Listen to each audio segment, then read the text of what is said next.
اعوذ باللہ من الشیطان الرجیم بسم اللہ الرحمن الرحیم الحمدللہ رب العالمین وصلی اللہ علی محمد وعلی آلہ طیبین و طاہرین المعصومین ولعنت اللہ علی اعدائہم اجمعین اللہم صلی علی محمد وآل محمد وعجل فرجہم۔ محترم ناظرین و سامعین، السلام علیکم۔ آج کی نئی ویڈیو کے ساتھ حاضر خدمت ہیں، اور آج کی نئی ویڈیو ہمارے نئے سلسلے ہر صبح قرآن و اہل بیت کے ساتھ کے عنوان سے ہے، جس کا آج درس نمبر 4 آپ کی خدمت میں پیش کیا جائے گا۔ اور آج کے درس کا جو عنوان ہے، جو موضوع ہے، وہ ہے اللہ تعالیٰ کے شریک، مددگار اور اولاد کی نفی، یعنی اللہ تعالیٰ کی ذات کے ساتھ شرک کی، اس کی اس ضمن میں، قدرت میں، اس کی حکومت میں کسی مددگار کے ہونے کی، اور اس ضمن میں جو اولاد کا کچھ ادیان کی طرف سے دعویٰ کیا جاتا ہے، انبیاء علیہم السلام کچھ جیسے جناب عیسیٰ، جناب عزیر، ان کی بابت دعویٰ کیا جاتا رہا اور کیا جاتا ہے کہ یہ معاذ اللہ خدا کے بیٹے ہیں۔ تو اللہ تعالیٰ کی ذات سے ان صفات کی نفی کے موضوع پہ آج کی آیت اور اس ضمن بھی ایک حدیث معصوم آپ کی خدمت میں پیش کریں گے۔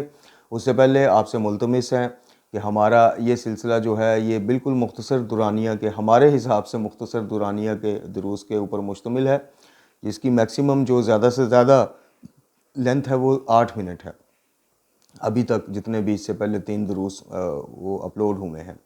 تو آپ سے گزارش ہے کہ ان دروس سے خود بھی مستفید ہوں۔ یہ تعلیمات قرآن و اہل بیت علیہ السلام کو آپ تک پہنچانے کی ایک کڑی ہے، ایک کوشش ہے، ایک سعی ہے۔ اس سعی اور کوشش میں ہمارا ساتھ دیجیے، خود بھی مستفید ہوں، اور اپنے دوست احباب، فیملی میں ان کے لنک شیئر کیجیے، تاکہ اپنے آفس میں، اپنے کیبنز میں، ناشتے کی ٹیبل پہ، لنچ ٹائم پہ، کسی بھی وقت یہ مختصر دروس ان سے مستفید ہوا جا سکتا ہے۔ تو چلتے ہیں آج کے اپنے موضوع کی طرف۔ آج کی آیت جو آپ کی خدمت میں پیش کرنے جا رہے ہیں، سورہ مبارکہ بنی اسرائیل کی آیت نمبر 111 ہے، اور اس کا جو عنوان ہے، جیسے کہ بتایا، کہ اللہ تعالیٰ کے شریک، مددگار اور اولاد کی نفی کے عنوان سے ہے، جس میں فرمایا جا رہا ہے، بسم اللہ الرحمن الرحیم وَقُلِ الْحَمْدُ لِلَّهِ الَّذِي لَمْ يَتَّخِذْ وَلَدًا وَلَمْ يَكُنْ لَهُ شَرِيكٌ فِي الْمُلْكِ وَلَمْ يَكُنْ لَهُ وَلِيٌّ مِّن ذُلٍّ وَكَبِّرْهُ تَكْبِيرًا۔ ترجمہ: اور کہہ دیجئے، ثنائے کامل ہے، ثنائے مکمل ہے اس اللہ کے لیے جس نے نہ کسی کو بیٹا بنایا، اور نہ اس کی بادشاہی میں کوئی اس کا شریک ہے، اور نہ وہ ناتواں ہے کہ کوئی اس کی سرپرستی کرے، اور اس کی بڑائی کما حقہ بیان کیا کرو۔ صدق اللہ العلی العظیم۔ یعنی آج کی آیہ مبارکہ میں اللہ تعالیٰ فرما رہا ہے کہ ثناء کامل ہے، ہر قسم کی ثنا، ہر قسم کی حمد جو ہے، وہ کامل حمد اور کامل ثنا ہے۔ کس کے لیے؟ اس اللہ کے لیے۔ کس اللہ کے لیے؟ آگے آیت اس کو خود وضاحت کر رہی ہے، ایکسپلین کر رہی ہے، تاکہ جو اللہ تعالیٰ کا ایک عقیدہ، ایک تصور ہے کہ تمام تعریفیں کس کے لیے، تمام ثنائیں کس کے لیے، تمام حمدیں کس کے لیے؟ اللہ رب العزت کے لیے۔ کس اللہ رب العزت کے لیے؟ آگے دلیل دیکھیں قرآن کی، کہ جس نے نہ کسی کو بیٹا بنایا، اس اللہ کے لیے، کہ جو کسی کے اولاد ہونے کا، یعنی اپنے صاحب اولاد ہونے کا دعویٰ بھی نہیں کرتا، اور کھلم کھلا اس عقیدے سے اظہار برات کرتا ہے کہ جس نے نہ کسی کو بیٹا بنایا اور نہ اس کی بادشاہی میں کوئی شریک ہے۔ اب دیکھیے، اس ضمن رک کے مومنین کو متوجہ کیا جائے گا کہ ہمارے ہاں بدقسمتی سے ولایت تکوینی کے عنوان سے، تفویض کے عنوان سے، یہ جو ایک عقیدہ گھڑ لیا گیا ہے، ولایت تکوینی کو جس عنوان سے، جس انداز سے پیش کیا جاتا ہے، کہیں جناب عیسیٰ علیہ السلام کی مثال دے کر کہ کیا اللہ نے ان کو، پرندوں کو زندہ، مردوں کو زندہ، اور عیسیٰ کہہ رہے ہیں کہ میں کرتا ہوں، لیکن بے اذن اللہ۔ تو یہ ولایت تکوینی کے تحت اللہ کا اذن ان کو مل گیا کہ وہ مردے بھی زندہ کریں تو پرندے بھی کریں، اور کہیں پہ وہ ایک واقعہ لے کے کہ جناب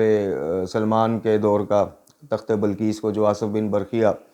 تو یہ سارے کانسیپٹ جگہ جگہ قرآن اور تعلیمات اہل بیت علیہ السلام میں ان کا علمی رد پیش کیا گیا، اور مدلل رد کیا گیا، دلیل کے ساتھ رد کیا گیا۔ اب اسی آیت کو لے لیجئے کہ جس شدت کے ساتھ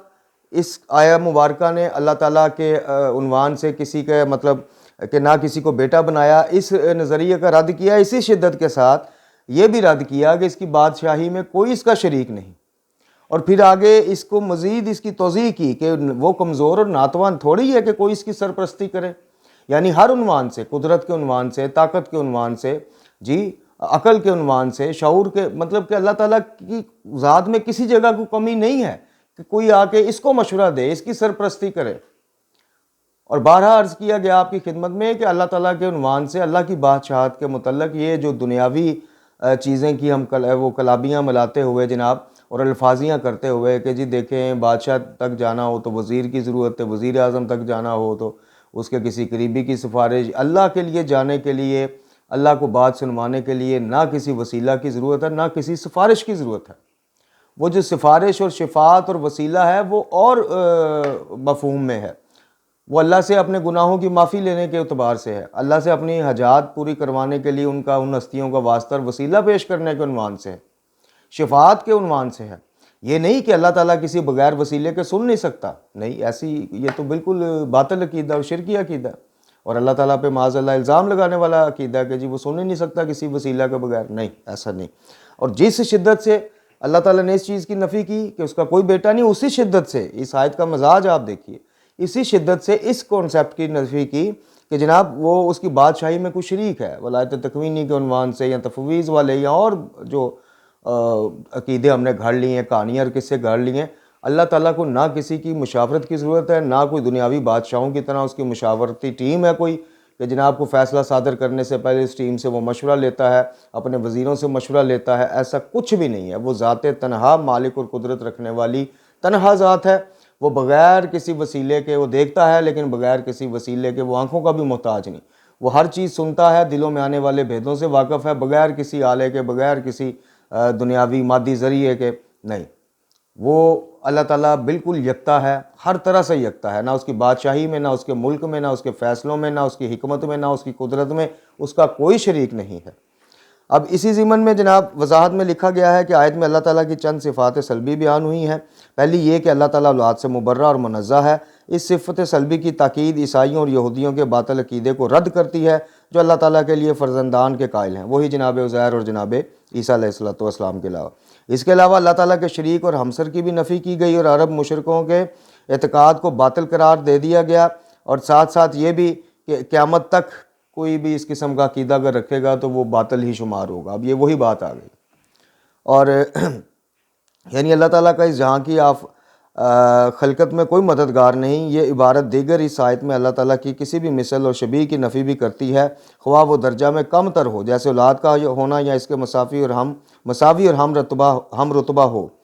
اور آخر میں پیغمبر اکرم صلی اللہ علیہ وسلم کو حکم دیا گیا ہے کہ ہمیشہ اللہ تعالیٰ کی مخلوقات کے وصف اور خیال سے، اللہ تعالیٰ کو مخلوقات کے وصف اور خیال سے بالا تر سمجھا جائے۔ اب اس ضمن میں حدیث معصوم امام صادق علیہ السلام سے منسوب عمالی توسی کی ایک حدیث ہے جس میں کہا گیا ہے کہ بہترین عمل اللہ تعالیٰ کی یگانگی اور وحدت کا قائل ہونا ہے، اور بدترین گناہ اس کو مخلوقات سے تشبیہ دینا۔ اب یہ کون فرما رہے ہیں؟ امام صادق علیہ السلام کیا فرما رہے ہیں کہ بہترین عمل یہ ہے کہ اس کی وحدانیت کا قائل ہوا جائے، ہر لحاظ سے وہ واحد ہے اور احد ہے۔ پہلے تو یہ کانسیپٹ کلیئر کیے کہ نہ اس کا کوئی شریک، نہ مددگار، نہ وہ محتاج کسی کی مشوروں کا، اور نہ ہی کسی کے ذریعے اپنے احکامات امپلیمنٹ کرنے کا محتاج، نافذ کرنے کا محتاج نہیں۔ وسیلے اگر اس نے بنائے تو وہ وسیلے بھی حکمت کے تحت ہم انسانوں کے لیے وسیلے بنائے، ورنہ وہ اپنے احکامات نافذ کرنے کے لیے، اپنا پیغام پہنچانے کے لیے کسی وسیلے کا بھی وہ محتاج نہیں ہے جی۔ اور اس کے بعد امام فرماتے ہیں کہ بدترین گناہ اس کو مخلوقات سے تشبیہ دینا ہے، جیسا کہ یہ غالی ٹولہ کرتا ہے، یہ ملنگی ٹولہ کرتا ہے، یہ صوفی ٹولہ کرتا ہے۔ تو یہ اب قرآن کی ایک آیت اور ایک حدیث معصوم سے کم از کم اس ضمن میں آپ کا عقیدہ بالکل کلیئر ہو جانا چاہیے کہ اللہ تعالیٰ نہ کسی کی وہ محتاجگی کا محتاج ہے، نہ کسی کی مدد کا محتاج ہے، نہ کسی کے مشورہ کا محتاج ہے، اور نہ ہی کسی کو اس کی حکومت، حکمت اور قدرت میں اس کا شریک قرار دیا جا سکتا ہے۔ اللہ پاک سے دعا ہے، اللہ کریم سے دعا ہے کہ ہمیں قرآن و اہل بیت کی تعلیمات روحانیہ پڑھنے، سمجھنے اور سب سے بڑھ کے ایک اس پر عمل کرنے کی توفیق عطا فرمائے۔ لا حول ولا قوۃ الا باللہ العلی العظیم، وصلی اللہ علی محمد وعلی آلہ طیبین و طاہرین المعصومین۔